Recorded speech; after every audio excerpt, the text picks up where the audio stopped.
And even if you've never heard of him, your kids have. His first solo album, America's Most Wanted, has sold over 1 million copies, and that's just by word of mouth.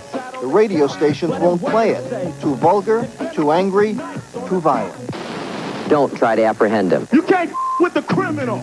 Rapping over gangster shit. First I load the clip and then I make the hit. Ice Cube sees himself as a social commentator. Niggas are crazy. His music is a chronicle of the killings and the drugs and the poverty in parts of Black America.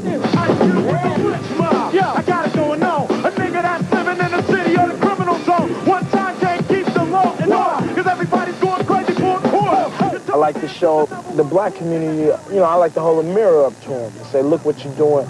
Look, how can you get yourself out of this situation, or do you want to get yourself out of this situation? All you motherfuckers in Houston is most wanted. You sing a lot about violence in the community. Yeah. You've seen violence firsthand? Most definitely. Ladies and gentlemen, thank you for listening. Thank you for downloading. And thank you for subscribing to the latest edition of the 12 Kyle podcast. I'm 12 Kyle. Check this out. On this podcast, we're going to take it back. We're going back 30 years. May 16th, 1990. On that day, Ice Cube released his solo debut album, America's Most Wanted. An album that would be lauded by many as a hip-hop classic. And we're going to take a look at the album, take a look at some of the things that surrounded the album. Obviously, we'll talk about the production and the actual tracks. And we'll actually break it down and try to figure out if this album is deserving of the coveted 5 mics in the Source magazine. So sit tight. After the break, we'll present to you America's Most Wanted 30 years later.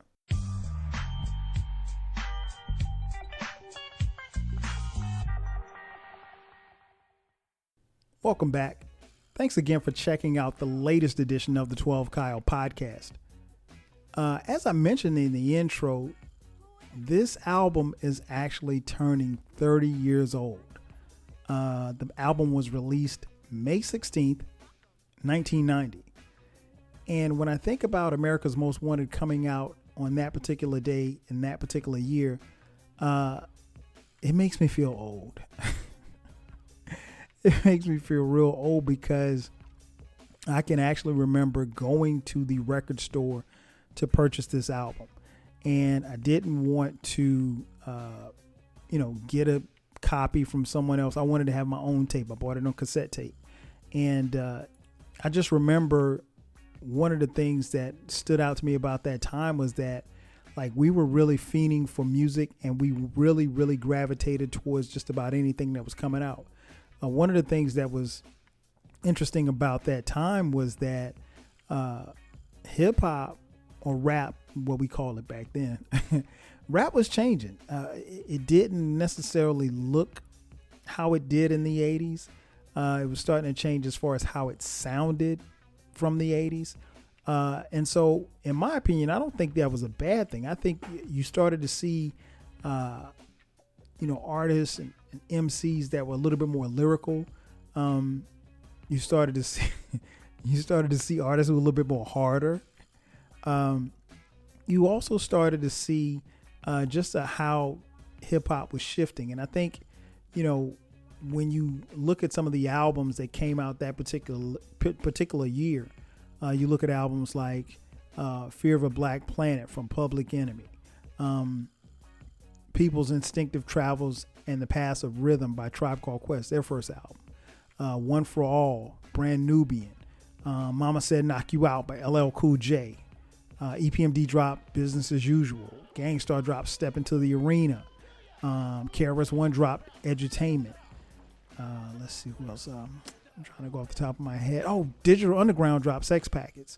Ice Cube would later drop an EP called Kill It Will.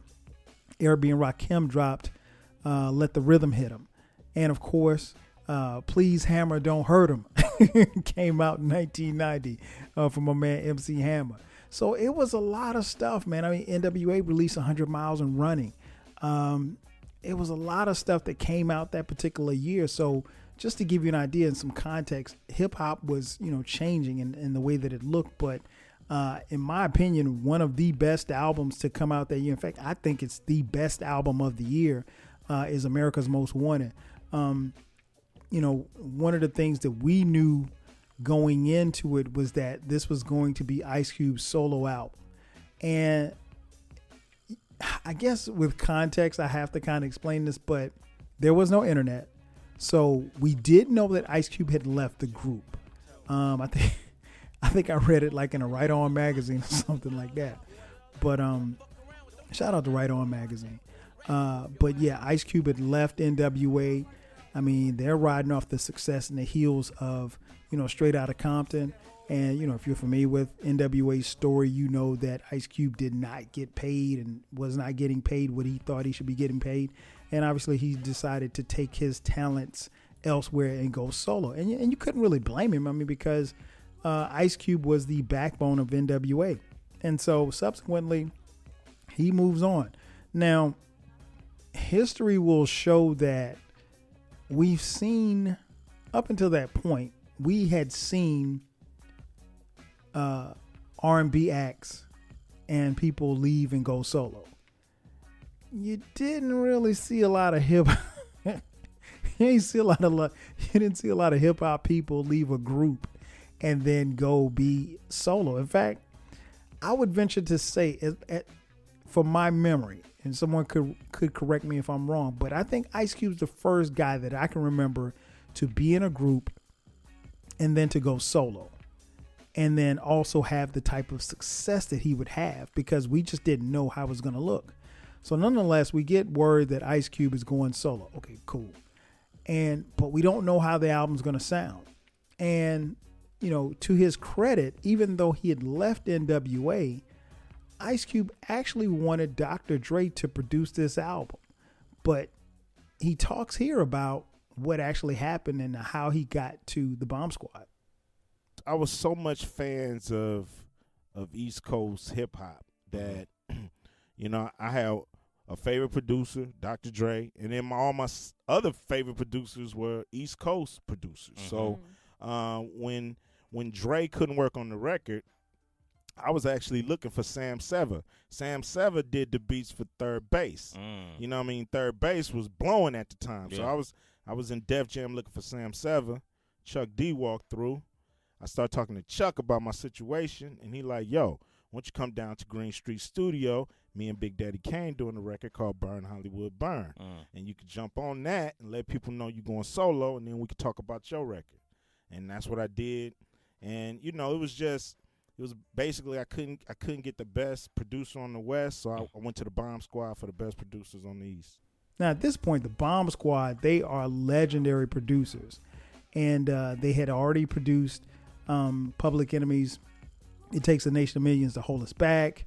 They had also produced Fear of a Black Planet, which came out just before this album did. So Ice Cube wanted to, get with the best on the East Coast. He couldn't get the best on the West, so he wanted to get the best on the East Coast.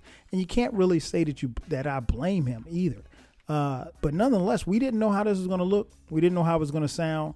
And when I tell you, the first time that I listened to this album, I was blown away. I mean, like, it did something to me. And I think when you listen to an album and it moves you, and then you go back and listen to it again and it moves you in a different way, and each time that you hear it, you hear something different, and you're hearing something that is groundbreaking, it. Like, I didn't listen to it the first time and say, oh, this is a classic, because nobody talked like that in 1990, right? But I will say this much. I knew I was listening to something special. And I remember after I listened to it, I got on the phone with one of my boys, my boy Jay Fresh, and I was like, yo, you heard of Ice Cube? He's like, man, I got the Ice Cube. And so we were just going back and forth talking about the album. And that's how it was back in the day. And I think a lot of times when something is good, particularly if you're a hip hop fan, you can't keep it to yourself. You got to tell people. So word of mouth really, really helped us propel, what it was that we loved about this album. And we were able to tell more people about it. And it just kind of took off from there. But that was the background, basically. I mean, like I said, Ice Cube did not have, he didn't have Dr. Dre behind him. So he ventured out and he wanted to get the best producers that he could find on the East Coast. And he was a big fan of the Bomb Squad. And they just linked up. Now, with Ice Cube, you know what you're going to get as far as lyricism. But honestly, looking back on it now, and we didn't think this at the time, but you have this hardcore gangster rapper from the West Coast, and you have these East Coast beat makers who infuse a lot of different sounds, a lot of waves, a lot of different moving parts in their music, but it's funky as hell. But you really don't know how it's all going to mesh. Like, I'll give you an idea. Like, I think I heard that the Bomb Squad was producing the album, but I wasn't sure. Like, it was almost like it was an urban legend, I guess. Like, it was a rumor. And again, there was no internet, so there was no way for me to confirm it if I didn't read it or hear about it on the radio. And that was another thing that was key about this album is that, it's Ice Cube. You're really not getting a lot of radio play, especially when you name your album America's Most Wanted and you have the triple K in the word America. But nonetheless, man, it was just listening to it the first couple of times I listened to it, I was blown away. And I was like, yo, this is so dope. And I literally played this tape seeming like forever. And it goes without saying, but I'll let you guys in on a little secret. I was a huge Ice Cube fan and still am to this day. But Ice Cube was my guy in NWA. So I knew I had to support him. And I knew that he wasn't going to let me down. I didn't think it was going to sound like this. But nonetheless, the album comes out and it is critically acclaimed. I mean, every publication, just about everybody who talked about it or reviewed it, and not that critics, really make matters worse or better, but it was critically acclaimed and it was, lauded by everybody. And the album actually gets the coveted 5 mic rating in the Source magazine. Now, for those of you who are a little bit younger, the Source magazine was like the quote unquote hip hop Bible. If you got 5 mics, they're basically saying that your album is a classic. And nobody got a class. I mean, very few albums got a classic rating. And to be a West Coast MC and get a 5 mic rating, that was totally unheard of. But it happened here. And I think, obviously, Ice Cube's lyricism, because on this album, Cube is talking about everything from gang violence to drugs to, social and political issues that we had in this country, particularly in the black community. And we're dealing with all of that. And, then he's doing this over this crazy production. And the album, the production is one of these, obviously Cube's lyrics are dope, but Cube's, the production of the Bomb Squad is unreal. And I think nobody could have predicted that it would look, sound, or even feel like this. And for those of you who don't know, the Bomb Squad is Hank Shockley, Eric Vietnam Sadler, and Keith Shockley, Hank's brother.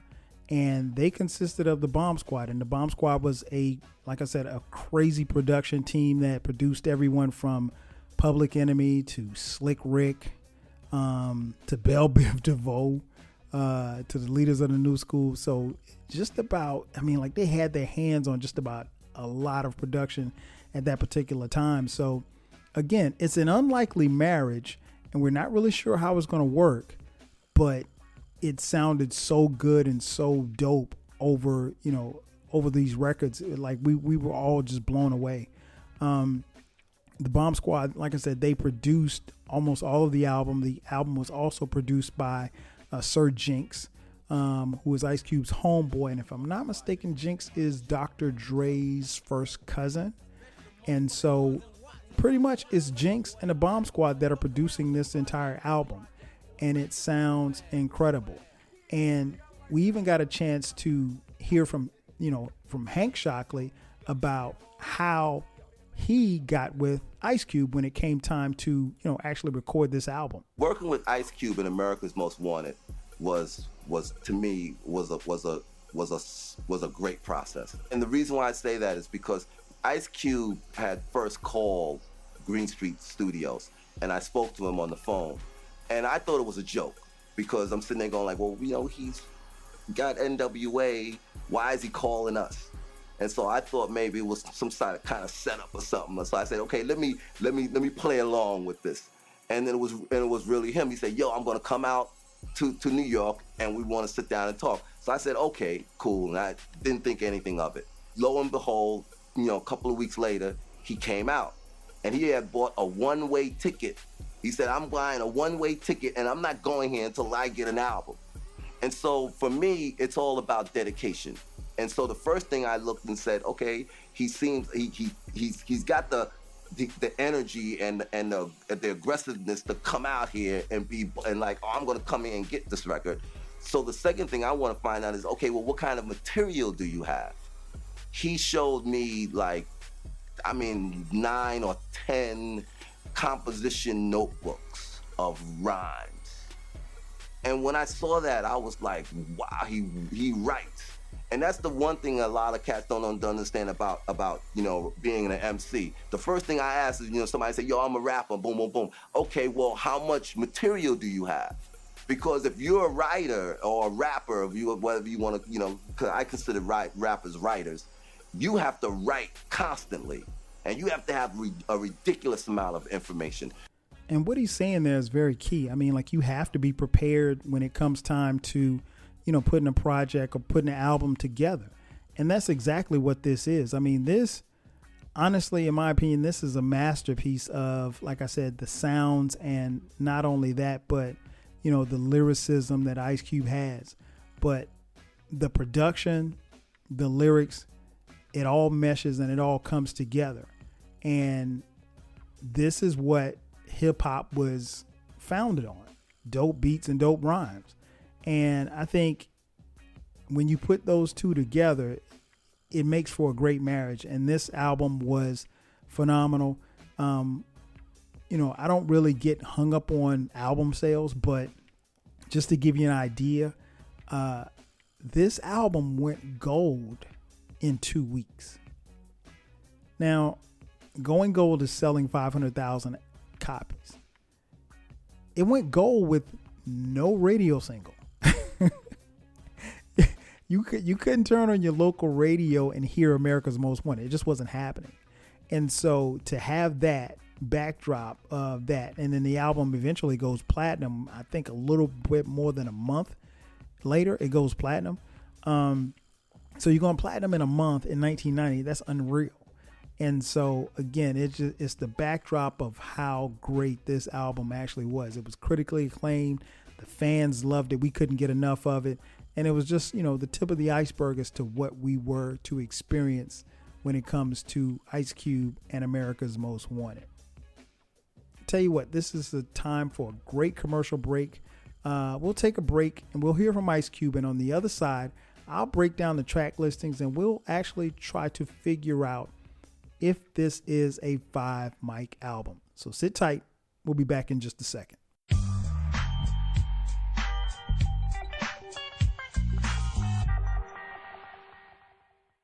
You had everybody working at a high level.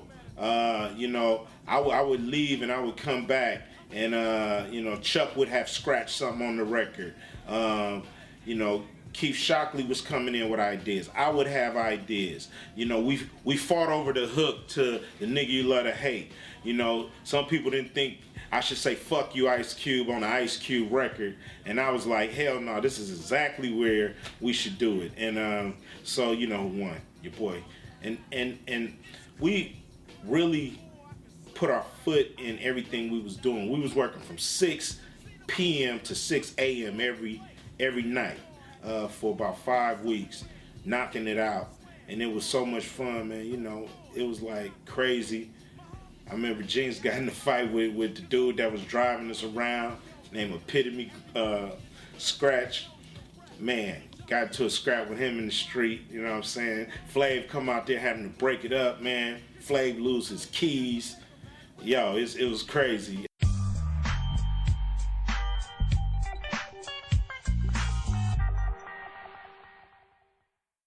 And just like that, we're back. Once again, it's your boy 12 Kyle. This is the 12 Kyle podcast. And we're talking about America's Most Wanted 30 years later. And again, a phenomenal album. I can't say that enough. It is a phenomenal album. But as I mentioned before the break, we were going to come back and talk about the tracks. So let's get into it. The album actually starts off with an interlude, or a skit, if you will. And the skit is called Better Off Dead. And that's exactly what happens. We hear Brother Ice Cube being on death row, led out of his cell into the chamber to be strapped in. And they asked, him, because he's about to be electrocuted, they asked him if he, had any last words. And of course, in typical Ice Cube fashion, his last words were, "Fuck all y'all." Oh man, I love it. I love it. So that's the start of the album. Then we go to track 2, The Nigga You Love to Hate. Man. First of all, the Bomb Squad and Sir Jinx killed this because they sampled Weak at the Knees and they threw in Atomic Dog from George Clinton. Weak at the Knees is a song by Steve Arrington. And I mean, of course, they had Funky Beat from Houdini in there, Gangsta Gangsta and A Bitch is a Bitch, both by NWA. So Ice Cube actually sampled his own group, or his own former group, on the lead sing, or actually the second song on the album, The Nigga You Love to Hate. I mean, Ice Cube's basically he's just coming off spitting darts at any and everybody, because he had heard a lot, and I'm sure that there were a lot of people that didn't think that it was a good idea for Cube to go solo. They didn't understand why he was going solo. Of course, we found out later as to why he went solo, and you can't say that you blame him. But an incredible track, one of my favorite tracks on the album. It bangs from front to back. Then we go to track 3, the title track, America's Most Wanted.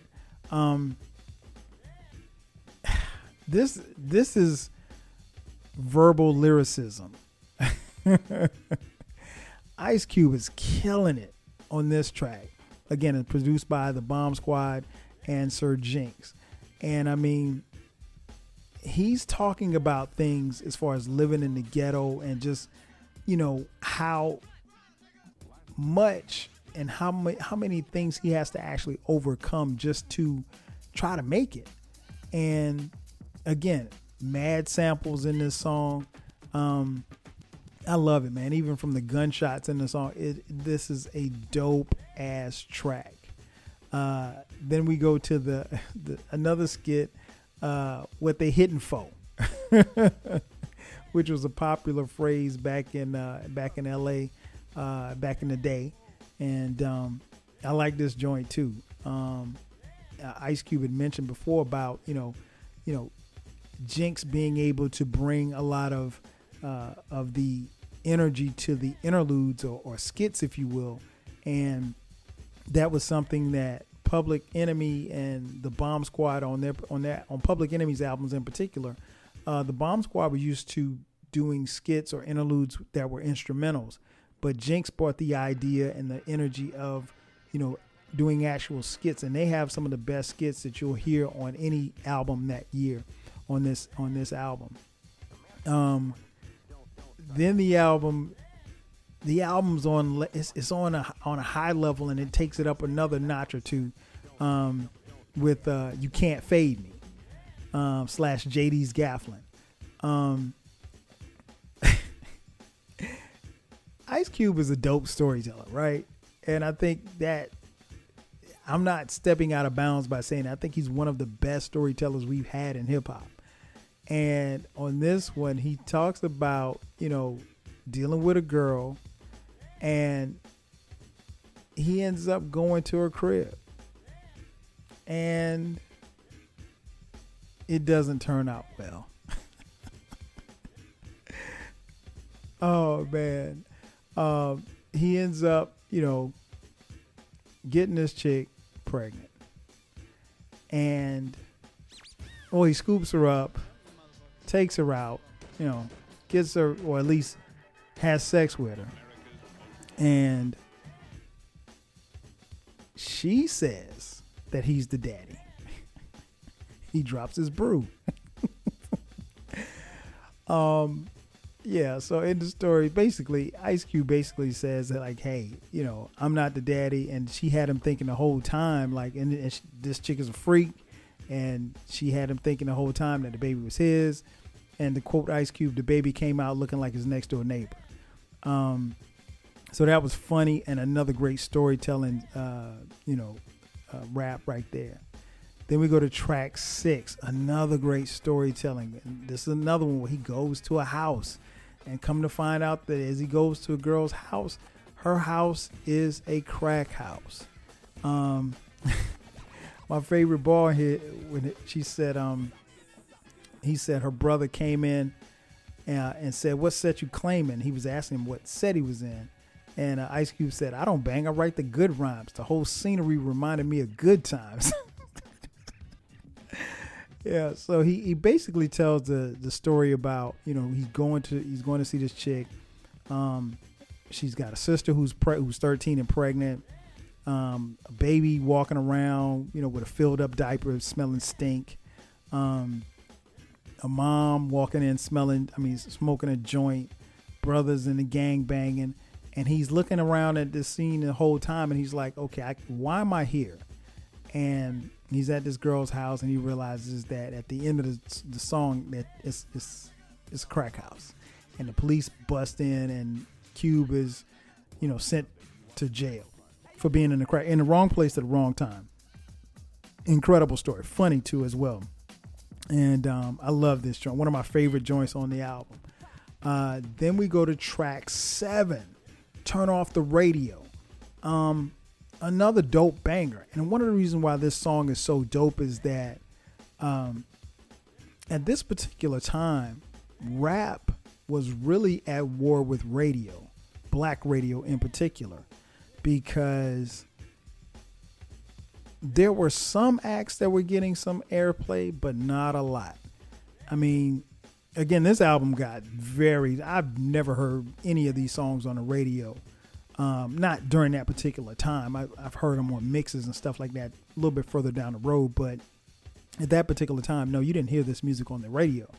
But I will say this, there was some pushback between, black radio and rap. And so, there were some artists or some songs, and I'll use one in particular. Like Hammer, Please Hammer Don't Hurt Him came out. Of course, he had You Can't Touch This. That was all over radio, all over black radio, all over white radio, all over MTV. And rightfully so, I'm not knocking Hammer at all. Get your money. But, for the most part, rap was at, it was at a crossroads when it came to radio. And radio did not support rap. They would play rap, but if you got rap played on your radio station, it was probably late at night or on the weekends. On the weekends, late at night. Like the times where virtually nobody would be listening.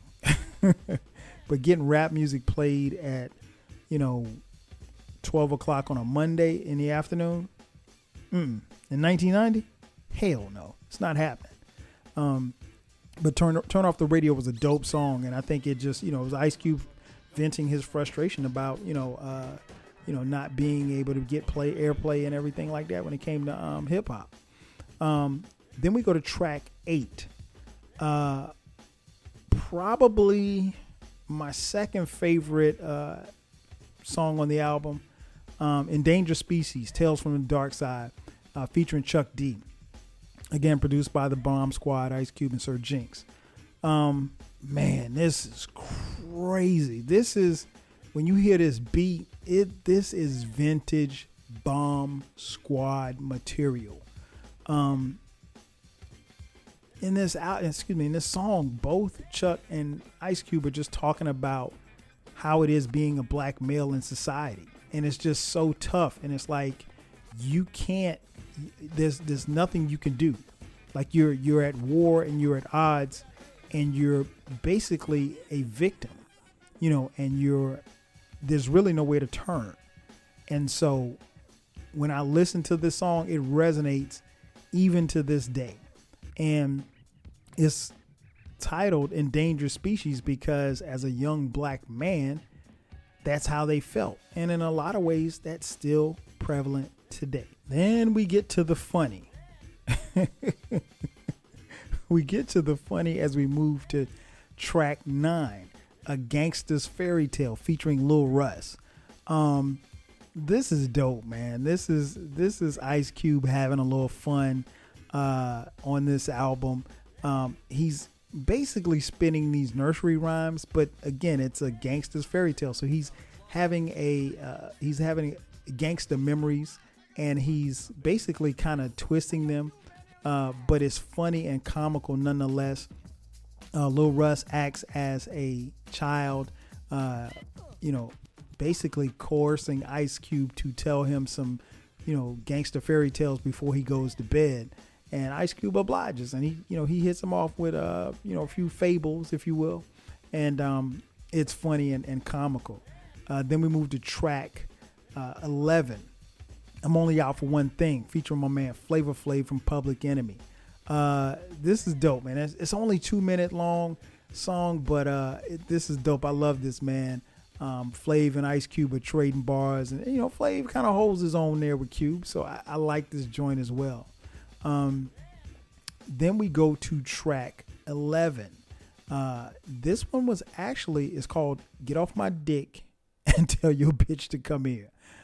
This one, Ice Cube had already written, and from what I understand, was actually supposed to be on the next NWA album. Well, the next NWA album never came because obviously Ice Cube goes solo. But that one was written, prior to, to Ice Cube actually going solo, and it was, part of the Book of Rhymes that Hank Shockley mentioned a little earlier. Dope joint, man. Dope joint. It's more of an interlude, but it's Ice Cube just talking shit, and that's what Cube does. And it's, like I said, it's 56 seconds long, but it's dope as well. I think one of the things that stood out to me about this album is that even though on the interlude they get you in and out so quickly that it's just little darts, they don't hold you long, but they're entertaining and they're appealing, and they don't, even over a period of time, they haven't gotten old, if you will, or stale. Then the next track is an interlude called The Drive-By, and there's actually a drive-by. Now this one's produced by Sir Jinx, and one of the things that I found ironic is that before the drive-by goes down, they're in a car and there's something playing on the radio. It's Bust a Move by Young MC. I mean, I'm trying to picture some gangsters getting ready to, shoot at somebody, and you're going to put in your tape deck, Young MC, Bust a Move. Next up is track 13, the obligatory posse cut. It's called Rolling with the Lynch Mob. Now, the Lynch Mob was Ice Cube's crew. And on this one, I think, everybody from the Lynch Mob gets on it, and they hold their own trading bars and everything. I think this is a dope, solid song. It's not as good as the others, but I think it's still worthy to be here because back then everybody had a posse cut. And so when you had your posse cut, that was your chance to, for lack of better terms, put your posse on, and everybody would get on and rhyme. And they did their thing. The next track, track 14, Who's the Mac? And I have to laugh every time I think about Who's the Mac because there was a video for this song. This song did make it to some airplay as far as radio was concerned, but it wasn't, it might be of course, in the song, Ice Cube is talking about being a pimp and macking the ladies. And so the song, it makes it to radio, but it's probably the least hardest. It's not whack at all. I like the song, love the song, but it's probably the least hardest song on the album. And, it's there, but dope song as well. Next track is track 15. It's a Man's World featuring Yo-Yo. Now Yo-Yo is Ice Cube's homegirl, and she was a part of the Lynch Mob. Now she does not appear on track 13 with the rest of the crew, but she gets a solo chance to go back and forth with Ice Cube, and then it's modern day battle of the sexes, and they're going back and forth about it's a man's world and what a man can do and what a woman can't do. And I think Yo-Yo holds her own going back and forth against Ice Cube, which is not easy to do. And Yo-Yo definitely does her thing. And the album concludes with the track The Bomb.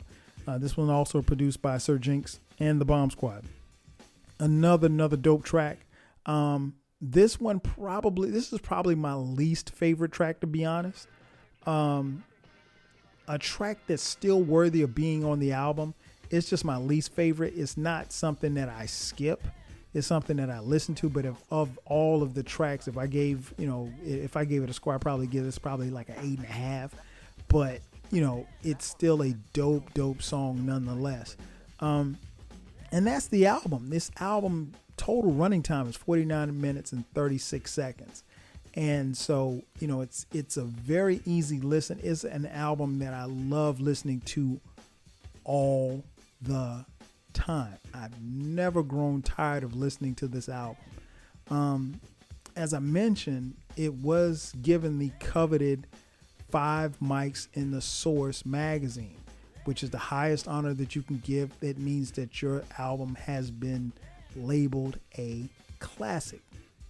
So the question is this a classic? Of course it is.